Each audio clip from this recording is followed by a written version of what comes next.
Bismillahirrahmanirrahim. Berikutnya tentang batasan Islam kepada yang gemar berwisata. Sebetulnya wisata itu hukumnya bagaimana hukumnya? Hukum wisata itu hukum asalnya boleh berwisata. Tapi ada batasan-batasannya. Ada batasan-batasannya. Bagaimana batasan-batasannya? Yang pertama adalah hindari perjalanan untuk mengagungkan suatu tempat atau untuk beribadah maksudnya. Hindari ini. Rasulullah bersabda dalam hadis riwayat Bukhari dari Abu Sa'id Al-Khudri, "La tushaddur rihal illa ila salasati masajid." Tidak boleh melakukan rihlah kecuali kepada 3 masjid. Maksudnya rihlah itu perjalanan ya. Tidak boleh melakukan perjalanan dalam rangka ibadah maksudnya kecuali kepada 3 masjid, yaitu Masjidil Haram, Masjidil Aqsa, dan Masjidku, kata Rasulullah. Masjid Nabawi maksudnya. Tidak boleh ya. Atau hindari melakukan perjalanan untuk mengagungkan suatu tempat dalam rangka ibadah maksudnya. Yang kedua, hindari perjalanan ke negara-negara kafir. Allah berfirman dalam surah An-Nisa ayat 97 sampai 98 yang artinya kira-kira begini. Allah tidak memberikan uzur untuk tinggal di negeri kafir kecuali 1, orang yang lemah atau tidak mampu berhijrah. Yang kedua, orang yang ingin menegakkan agama di negeri itu. Nah ini. Jadi kesimpulan dari surah An-Nisa ayat 97 sampai 98 tadi, Allah tidak memberikan alasan, tidak memberikan udzur, dan keringanan untuk tinggal di negeri kafir kecuali 1, orang yang lemah atau tidak mampu berhijrah. Yang kedua, orang yang ingin menegakkan agama di negeri itu. Nah ini keringanannya. Negeri kafir itu bagaimana? Negeri kafir itu adalah negeri yang pemimpinnya kafir dan mayoritas warganya adalah orang-orang kafir ya. Dalam hal ini seorang ulama, Syekh Muhammad bin Shalih Al-Utsaimin, tidak membolehkan juga berpergian ke negeri kafir. Kalau tadi Allah tidak memberikan udzur untuk tinggal di negeri kafir, kalau ulama ini tidak membolehkan berpergian atau safar ke negeri kafir kecuali memiliki ilmu dan agama yang kuat untuk membentengi dirinya dari syubhat dan syahwat. Yang kedua, boleh bersafar ke negeri kafir untuk kebutuhan yang dapat dibenarkan secara syariat, seperti berobat, studi, berdagang, dan yang keempat adalah berdakwah. Dan setelah selesai keperluannya, maka dia kembali ke negerinya. Makanya jauhi perjalanan ke negeri kafir. Kemudian yang ketiga, jauhi wisata ke tempat-tempat yang merusak di dalam pandangan agama. Seperti apa? Seperti tempat perzinahan. Yang kedua, tempat-tempat perjudian dan minuman keras. Yang ketiga, tempat-tempat seperti tepi pantai yang bebas. Kalau kita dengar Pantai Kuta ya, mungkin ya, bebas sekali di sana. Jauhi tempat-tempat kalau kita mau berwisata tempat-tempat seperti itu. Nah, saya dulu di waktu yang lalu pernah diajak ke sana gratis ya. Dan saya nggak ngerti masih dalil-dalil kayak gini ya. Tapi alhamdulillah ada aja acara yang menghalangi. Saya punya acara lain gitu. Sehingga Allah memberikan pertolongan ya. Dan saya pernah ditegur oleh seorang teman yang teman biasa ya, bukan teman yang bukan ustadz gitu, bukan. Dia bilang begini, Pak, masa kita mau ke Bali, Pak, masa kita mau ke Kuta, Pak, kita kan orang Islam, Pak, masa senang ke tempat-tempat kayak gitu. Saya jadi tersentak. Saya belum belajar tentang wisata. Nah, ini setelah belajar wisata tambah gak mau lah, ya. Tapi meskipun begitu, kita kalau diajak nolaknya jangan, wah haram ke sana, jangan begitu, ya. Jangan langsung ya menolaknya secara halus, ya. Secara halus, ya pokoknya nolak aja, ya. Ujung-ujungnya nggak mau gitu loh. Yang berikutnya, atau pada acara-acara yang bebas, jauhi berwisata ke hal-hal semacam itu, atau ke tempat-tempat maksiat yang lain. Yang keempat adalah jauhi berwisata ke bekas peninggalan umat-umat terdahulu. Seperti apa? Seperti situs-situs orang kafir, ya. Apa misalnya? Ya candi lah, candi Arca, gitu, dan lain-lainnya. Di Mojokerto itu ada apa itu? Katanya peninggalannya Mojopahit itu apa? Yang tidur itu, yang tidur yang besar. Kita jangan senang ya berjalan ke tempat-tempat gitu. Nggak boleh, ya. Nah, kemudian yang berikutnya adalah jauhi tempat diazabnya kaum terdahulu seperti kaum Samud. Nah, ini waktu Rasulullah melakukan perang Tabuk, beliau dan pasukannya melewati tempat ini. Tempat kaum Samud dihancurkan oleh Allah, dan beliau mengatakan ketika melewati tempat ini jalannya harus dipercepat. Kalau ada sungai tidak boleh ngapa-ngapain, nggak boleh cuci muka, apalagi minum, nggak boleh, harus cepat-cepat dan menutup muka. Ini Rasulullah ketika melewati tempat itu. Jangan malah kita melihat-lihat di sana, terus habis itu mengamati, bersenang-senang, foto-foto mungkin, ya jangan. Nah, ini ada kalau nggak salah ke arah utara dari Madinah, ya. Atau di Wadi Muhassir di antara Mina dan Muzdalifah, tempat Allah membinasakan tentara gajah. Dijauhi ini tempat ini kalau kita lagi ke Saudi, ya. Kemudian atau negeri-negeri lain yang serupa dengan kekufurannya, kata Ibnu Hajar.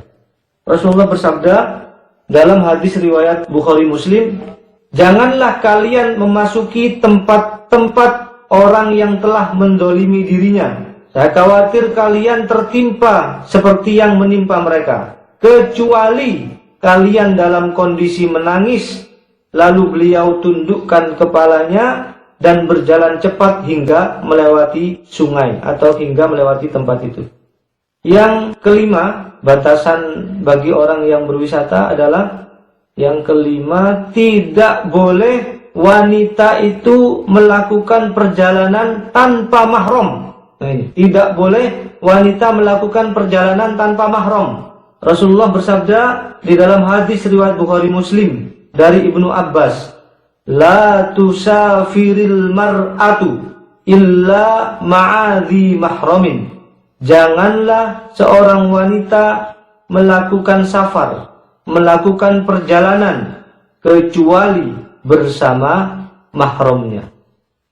Ini ada hadis-hadis lainnya. Ya. Ini ada yang mengatakan sehari semalam, ada yang 3 hari 3 malam. Ya. Ya pada prinsipnya nggak boleh, ya. Itu tadi tentang batasan berwisata. Berikutnya adalah wisata zaman sekarang, wisata masa kini. Nah, ini bagaimana keadaan wisata masa kini? Kalau kita lihat, wisata masa kini adalah lebih dominan kemaksiatannya. Ya enggak? Lebih dominan kemaksiatannya, lebih dominan perbuatan-perbuatan buruknya, lebih dominan pada hal-hal yang haram, sengaja berhias, bersolek dan bertabarruj, membuka aurat di tempat-tempat umum, campur baur antara laki-laki dan perempuan, pemborosan terhadap harta, waktu dan tenaga, lebih meremehkan atau malas-malasan dalam beribadah dan lain-lainnya. Kadang-kadang untuk membenarkan ini, membenarkan kesenangannya, maka kegiatan-kegiatan ini atau hal-hal seperti ini dibungkuslah dengan nama wisata. Ya. Terus diartikan di undang-undang kayak tadi. Sehingga nampak baik. Padahal isinya nggak ada yang benar. Atau dipelesetkan ke istilah-istilah Islam. Misalnya, saya pernah dulu diajak ke, dulu tahun berapa ya? Tahun 97 ya mungkin. Diajak ke Tretes gitu, ke Tretes kemana? Sana itu ngapain di sana? Oh, ngapain ke sana? Saya belum tahu Tretes itu di mana ya dulu. Katanya, oh, tadabbur alam. Biar nampak Islami gitu. Jadi tadabbur alam. Ngapain di sana? Ya cuma jalan-jalan, seneng-seneng gitu ya. Terus dan lain-lainnya ya sama. Ya JLS tadi itu loh, jalan-jalan, lihat-lihat, seneng-seneng. Nah itu. Kalau tadabbur alam ya enggak kayak gitu. Kemudian di rumah itu kita lihat sawah ya bisa tadabbur alam itu. Depan rumah dimasangan ya. Kemudian atau mungkin dinamai dengan rihlah ya. Kita ini kadang-kadang ini ya memplesetkan hal-hal yang nggak benar ya. Kalau mau rihlah ya rihlah gitu. Dan memang benar isinya itu harus menghindari hal-hal yang 5 tadi ya. Harus dihindari betul-betul. Jangan membuka aurat, jangan bertabaru, jangan campur baur dan lain-lain. Kemudian misalnya lagi kalau berwisata itu dipelesetkan tadabbur alam. Ini kita ini senangannya. Kalau apa namanya? Lagi kalau ulang tahun dipelesetkan jadi apa? Happy Milad, ya kan? Doanya juga barakallahu fi umrik, jadi Arab-Arab gitu. Padahal ulang tahun ya. Kemudian ada lagi saya dulu waktu zaman lalu ya. Ini di TPA ini diadakan fashion show di dalam masjid itu. Dalam masjid ada musiknya gitu. Terus habis itu lenggak-lenggo, ada panggungnya di dalam masjid, di dalam ruangan utama masjid itu. Di Surabaya, nggak saya sebut di Surabaya. Lenggak-lenggo gitu. Jadi anak-anak TPA yang sudah besar-besar, yang sudah SMP kan masih ngaji di TPA. Suruh lenggak-lenggo, fashion show. Enggak pakai fashion show acaranya, tapi apa? Dipelesetkan peragaan busana muslim. Gitu. Biar nampak Islami gitu. Ini kesenangannya kita gitu, dipeleset-pelesetkan. Baik, tentang pemborosan harta. Apa misalnya pemborosan itu? Coba kalau kita lihat orang yang berwisata, untuk tiketnya saja berapa? Tiketnya, untuk kendaraannya, hotelnya, makan dan minumnya, belum lagi oleh-olehnya, ya, dan lain-lainnya. Allah berfirman dalam surah Al-Isra ayat 26, wala tubadzir tabdzira. Janganlah kamu menghambur-hamburkan hartamu secara boros. Apa makna dari ayat ini? Maka di dalam beberapa tafsir ini saya bawakan ya. Makna mubadzir ini di tafsir Al-Mukhtasar dikatakan mubadzir adalah menggunakan harta berdasarkan keinginan, berdasarkan ajakan hawa nafsu, bukan berdasarkan keperluan atau kebutuhan. Kemudian di dalam tafsir Al-Madinah dari Universitas Islam Madinah dikatakan mubadzir itu adalah ada 2 macam. Yang pertama maknanya adalah berlebih-lebihan dalam menggunakan harta itu untuk sesuatu yang halal. Berlebih-lebihan untuk sesuatu yang halal. Untuk yang halal tapi berlebihan. Ya. Kemudian makna mubadzir yang kedua adalah menggunakannya untuk hal yang haram meskipun sedikit.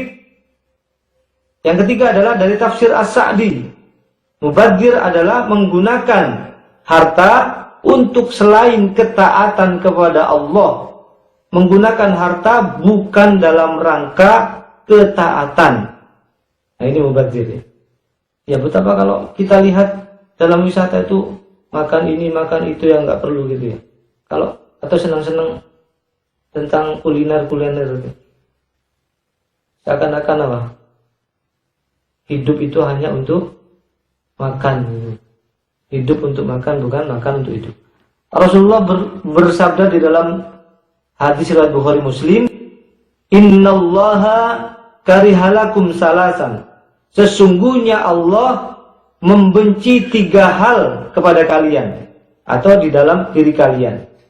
Yang pertama adalah qila wa qal, yaitu banyak omong.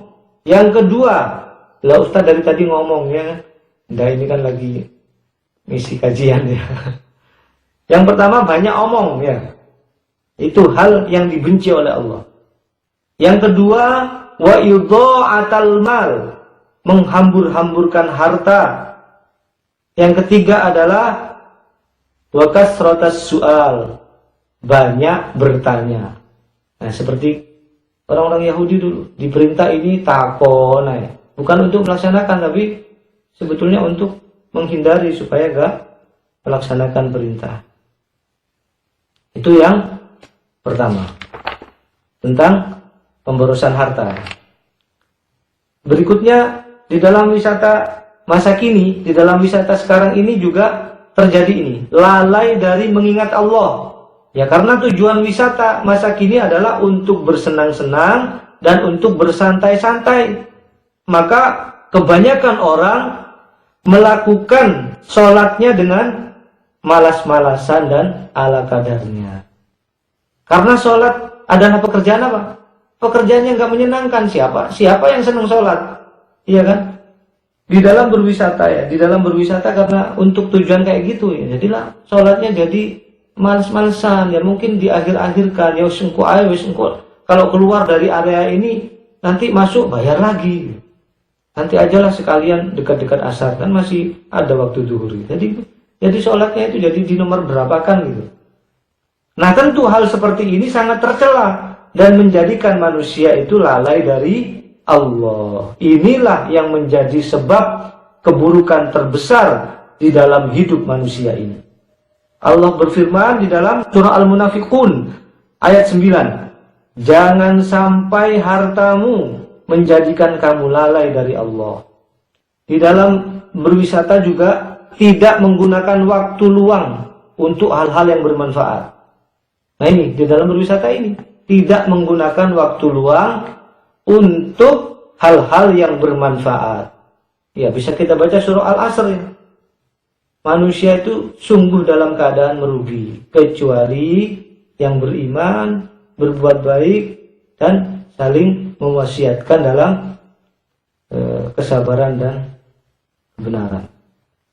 Di dalam hadis Bukhari, Rasulullah bersabda yang artinya ada 2 nikmat yang kebanyakan orang lalai darinya, yaitu kesehatan dan waktu luang. Ya, banyak orang yang lalai dari 2 hal ini. Ketika sehat, lali. Ketika waktu luang digunakan untuk hal-hal yang tidak bermanfaat. Ya. Nah, itu tentang wisata zaman sekarang. Alhamdulillahi Rabbil Alamin.